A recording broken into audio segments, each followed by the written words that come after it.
അന്ന് സ്ത്രീകളോട് വിവാഹം അന്വേഷിക്കുന്ന അല്ലെങ്കിൽ വിവാഹം കഴിക്കുവാൻ അനുവാദം ചോദിക്കപ്പെടുന്നൊന്നും വിഷയമല്ല.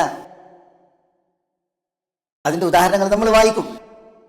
ഉമ്മുൽ മുഅ്മിനീൻ ആയിഷ റളിയല്ലാഹു തആല അൻഹ പറയാണ്, ഒരു ഫതാത്ത് യുവതി നബി സല്ലല്ലാഹു അലൈഹി വസല്ലം തങ്ങളുടെ അടുക്കലേക്ക് വന്നു. ഇമാം അഹ്മദിന്റെ നിവേദനത്തിൽ നമ്മൾ വായിക്കും. എന്നിട്ട് അവർ പറയാണ്, ഇന്ന അബി സവ്വജനി ബി ഇബ്നി അഖീഹി യർഫഉ ബി ഖസീസതഹു. എൻ്റെ വാപ്പാന്റെ സഹോദരപുത്രന് എന്നെ കല്യാണം കഴിച്ചു കൊടുത്തു. വാപ്പാന്റെ ബാധ്യത തീർക്കാനുള്ള പരിപാടിയാണ് എന്നെ സഹോദരപുത്രന് വിവാഹം ചെയ്തു കൊടുത്തത്. പക്ഷെ എനിക്ക് ആ വിവാഹം ഇഷ്ടമല്ല, ഞാൻ സമ്മതിക്കണില്ല എന്ന് പറയാണ്. ആയിഷ റളിയല്ലാഹു തആല അൻഹ പറയാണ്, ആ യുവതി വന്ന് നബി സല്ലല്ലാഹു അലൈഹി വസല്ലം തങ്ങളോട് സംവദിക്കുമ്പോൾ അവർ കേൾക്കുകയാണ്. ഫജഅലൽ അംറു ലഹ. അതാണ് ഈ വിഷയം, അത് അവരിൽ നബി സല്ലല്ലാഹു അലൈഹി വസല്ലം തങ്ങൾ നിശ്ചയിച്ചു. നിങ്ങൾക്ക് തീരുമാനിക്കാം അത് വേണോ വേണ്ടേ എന്ന്. വാപ്പ വിവാഹം നടത്തിയത് വേണമെങ്കിൽ നിങ്ങൾക്കത് തുടരാം, അതില്ല അത് ഒഴിവാക്കണമെങ്കിൽ ഒഴിവാക്കാം എന്ന് നബി സല്ലല്ലാഹു അലൈഹി വസല്ലം തങ്ങൾ അവർക്ക് തെരഞ്ഞെടുപ്പ് സ്വാതന്ത്ര്യം നൽകി എന്നാണ്. എന്താ മഹദി പറഞ്ഞത്? നബി സല്ലല്ലാഹു അലൈഹി വസല്ലം തങ്ങൾ ഈ പ്രതികരണം കേട്ടപ്പോൾ ഈ യുവതി പറയുകയാണ്, ഇന്നി ഖദ് അജസ്തു മാ സനഅ ബി അബി വലാകിന്നി അറദ്തു അൻ തഅലമ അൻ-നിസാ അൻ ലൈസ ലിൽ ആബാഇ മിനൽ അംരി ഷൈ. എൻ്റെ വാപ്പ കല്യാണം കഴിച്ചത് ഞാൻ ഇതാ സമ്മതിച്ചിരിക്കുന്നു. പക്ഷെ ഞാൻ തിരുസവിധത്തിൽ വന്നതും എൻ്റെ വിഷയം അവതരിപ്പിച്ചതും സ്ത്രീകൾ ഒരു കാര്യം മനസ്സിലാക്കുന്നതിന് വേണ്ടിയാണ്. അതെന്താ? അൻ ലൈസ ലിൽ ആബാഇ ഫി ഹാദൽ അംരി മിൻ ഷൈ.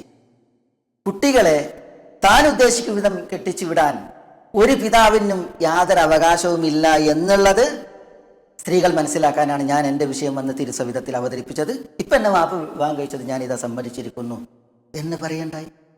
ഇമാം ഇബ്നു അബി ശൈബയും ഇബ്നു ഹിബ്ബാനും നിവേദനം ചെയ്ത മറ്റൊരു സംഭവം, ഒരു വാപ്പ മകളെയും കൊണ്ട് വരികയാണ് നബി സല്ലല്ലാഹു അലൈഹി വസല്ലം തങ്ങളുടെ സമക്ഷത്തിലേക്ക്.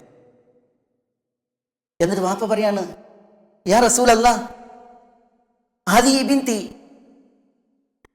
അബത് അൻ തതസവ്വജ്. ഇതെന്റെ മകൾ വിവാഹിതയാകാൻ വിസമ്മതിക്കുകയാണ്, കല്യാണം കഴിക്കണില്ല. അപ്പോ നബി സല്ലല്ലാഹു അലൈഹി വസല്ലം തങ്ങൾ ആ പെൺകുട്ടിയോട് പറയുകയാണ്, അത്തീഇ അബാക്കി, വാപ്പയെ അനുസരിക്കൂ. അപ്പോ ആ സ്ത്രീ യുവതി നബി സല്ലല്ലാഹു അലൈഹി വസല്ലം തങ്ങളോട് ചോദിക്കുകയാണ്, യാ റസൂലല്ലാഹ് മാ ഹഖ്ഖു സൗജി അലാ സൗജതിഹി. ഒരു ഭർത്താവിന് നേരെ ഭാര്യയുടെ മേൽ ഉള്ള ബാധ്യതകൾ എന്തൊക്കെയാണ്, അവകാശങ്ങൾ എന്തൊക്കെയാണ്?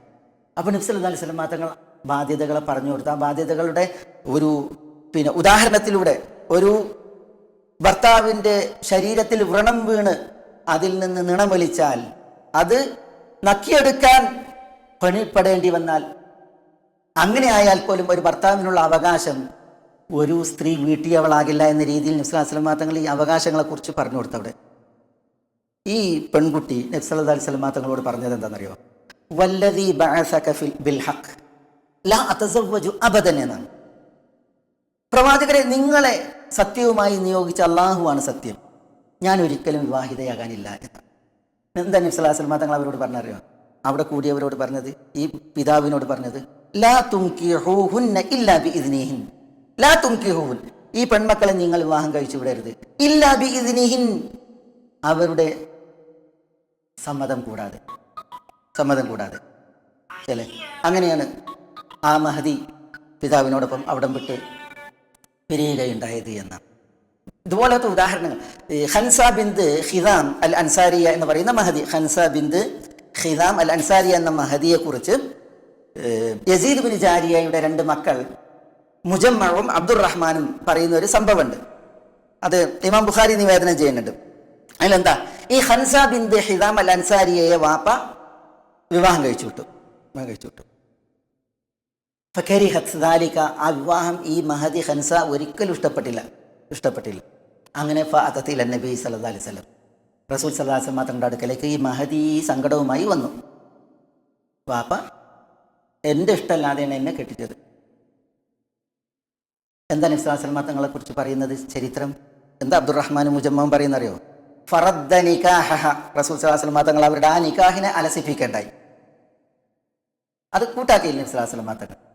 നോക്കണം. ഇവിടെ ഞാൻ ഈ നിക്കാഹുമായി ബന്ധപ്പെട്ടുള്ള വിഷയത്തിലെ ചില ഉദാഹരണങ്ങൾ എടുത്തത് ഒരു സ്ത്രീയുടെ സ്വാർത്ഥതയുമായി ബന്ധപ്പെട്ട് വ്യക്തിഗതയും പിന്നെ വ്യക്തിത്വവുമായൊക്കെ ബന്ധപ്പെട്ടുള്ള ഏറ്റവും പ്രധാനപ്പെട്ട ഒരു വിഷയമാണ് അവരുടെ ഒരു ഭാവിയിലേക്കുള്ള ഒരു വൈവാഹിക ജീവിതത്തിലേക്കുള്ള കാലുവെപ്പ് എന്ന് പറഞ്ഞാൽ. അതിൽ അവരുടെ അവകാശവും അവരുടെ വികാരവും അവർക്ക് ലഭിക്കേണ്ട പരിഗണനയും എന്നുള്ളത്.